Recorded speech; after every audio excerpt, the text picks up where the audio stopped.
এখানে লক্ষ্য করুন, আগের কয়েকটি ক্যান্ডেল মার্কেটকে একটি নির্দিষ্ট লেভেলের মধ্যে ধরে রেখেছিল।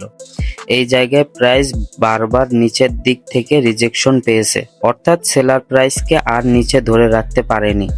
এরপর বায়ার আবার স্ট্রং এন্ট্রি নেওয়ার বাইং প্রেশার বেড়ে যায় এবং প্রাইস ওই লেভেল থেকে উপরের দিকে পুশ করে। এই কারণে পরবর্তী ক্যান্ডেল একটি স্ট্রং গ্রিন ক্যান্ডেল তৈরি করে আপ মুভমেন্ট দেখিয়েছে। অর্থাৎ এখানে মূল কনফার্মেশন ছিল সাপোর্ট থেকে রেজিস্ট্রেশন, সেলার প্রেশার কমে যাওয়া এবং বায়ার প্রেশার বৃদ্ধি পাওয়া।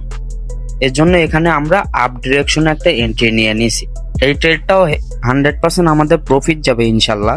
আমরা কিন্তু এমন অ্যানালাইজ করেই কিন্তু আমাদের পাবলিক গ্রুপে সিগন্যাল দিয়ে থাকি। আপনারা যারা আমাদের পাবলিক গ্রুপে সিগন্যাল নিতে চান অবশ্যই আমাদের পাবলিক গ্রুপে জয়েন হয়ে যাবেন। এমনভাবে সুন্দরভাবে বুঝিয়ে আপনাদেরকে ট্রেড দেওয়া হবে। দেখেন, এটা কিন্তু আমাদের প্রফিট হয়ে গেছে ইনশাল্লাহ। আপনারাও যদি আমাদের কাছ থেকে ট্রেডিং শিখতে চান তাহলে আমাদের পাবলিক গ্রুপ চ্যানেলে জয়েন হয়ে যান।